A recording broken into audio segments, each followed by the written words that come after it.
Assalamu alaikum, welcome to the Bait al-Ghadir channel. Pray that you're all in the best of health and iman. After quite a while we've attended Hyde Park. It isn't a regular thing for us. There is a kind of an assumption that, oh well, we should be here every weekend, but in truth we are busy on other projects and we're dealing with things, so we don't really see it particularly conducive attending Hyde Park on a regular basis. But when we do have the opportunity to do so, we attend. We are going to deal with quite an interesting matter. There's been a particular increase in anti-Shia propaganda over the last 18 months. I think particularly since we've come on the scene, there's been people have tried to increase their viewing of their own channels by tagging on to us, and let's face it, to be honest, anti-Shiism is the kind of the cool thing of the day. So essentially, if you can produce cannon fodder in regards to this subject matter, you'll get hits. That's what their objective is. And obviously we have certain individuals whose whole objective is to malign Shiism as much as they can, and they do that by presenting narrations from Shia texts without any interest, without any desire to look into the authenticity of those texts. Simply reading it is enough to malign and mock Shias. That is a disgraceful approach to do, but it doesn't really surprise us. Obviously the said individual which we're talking about knows who he is, and in fact we are doing a series against him, just highlighting his very weak methodology. But since he really enjoys picking up our books and reading whatever he feels like it, I think it's important that we reciprocate. And from our perspective, from our perspective, I think the best way to return the favour. Exactly. If you're going to read our books out, we'll do likewise, but we'll do it in a way which will be presenting your authentic narrations, and we'll leave them as little gifts for you to ponder over. Yeah, I just want to stress on the methodology they use. What they actually do is when they quote Shia hadith literature, you may notice this, they will just pick up any random Shia hadith book and read a hadith and then try to impose the content of that hadith on other Shia people. So they totally misrepresent the Shia beliefs, and you know, you don't need to go far. If you want to know what the Shias believe, refer to our books of creed. But the methodology they use is extremely dishonest, and what we do on the other hand, we always present what's authentic for them.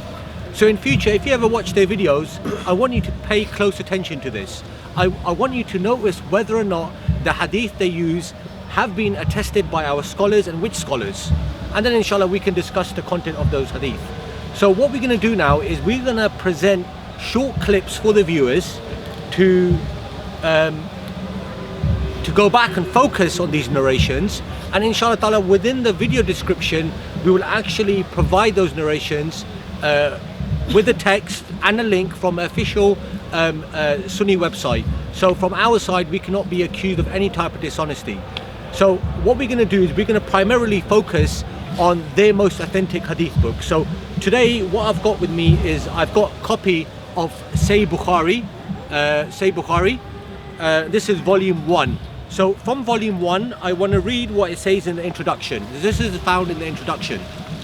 So in the introduction it says, it's been unanimously agreed, so what they mean by this is it's been unanimously agreed within the Sunnis that Imam Bukhari's works is the most authentic of all other works in hadith literature put together. The authenticity of Bukhari's works is such that religious learned scholars of Islam said concerning him, the most authentic book after the book of Allah, i.e. meaning the Holy Quran, is Sahih Bukhari. So this book is considered to be the most authentic book after the Holy Quran, Sahih Bukhari. So what we're going to do now, we're going to present some of those traditions. Sayyid Hassan, you want to go ahead? Okay.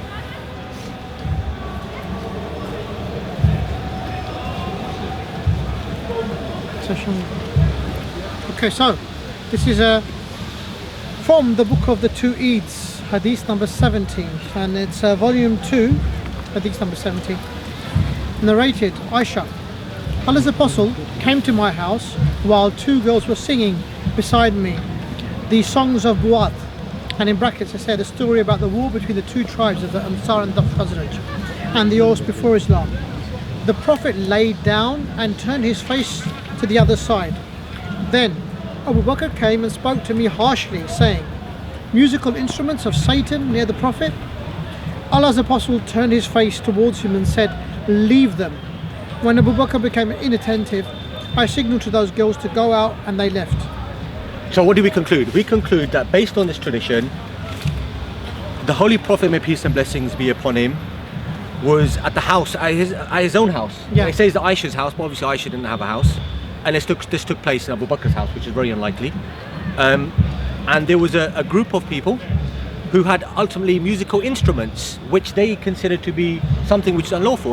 Unanimously speaking, generally, most Muslims would consider music to be haram. Of course, we can go to the technicalities, whether or not which type of musics some scholars have deemed lawful. But according to this very narration, Abu Bakr considered music to be... Yeah, he actually uses uses the word. He actually says that, look, instruments of Satan. So Abu Bakr had a problem with music, but the Holy Prophet had no issues. And the interesting thing is, in this narration, the Holy Prophet didn't contradict him. He didn't say, actually, you're wrong. These aren't the instruments of Satan. So the question is here, is that who's the Prophet here? Is it Abu Bakr or is it Rasulullah sallallahu alaihi wasallam? Because according to this very hadith, Abu Bakr had more knowledge on the impermissibility of music. So this is the first clip, inshallah. Tune in for the next part.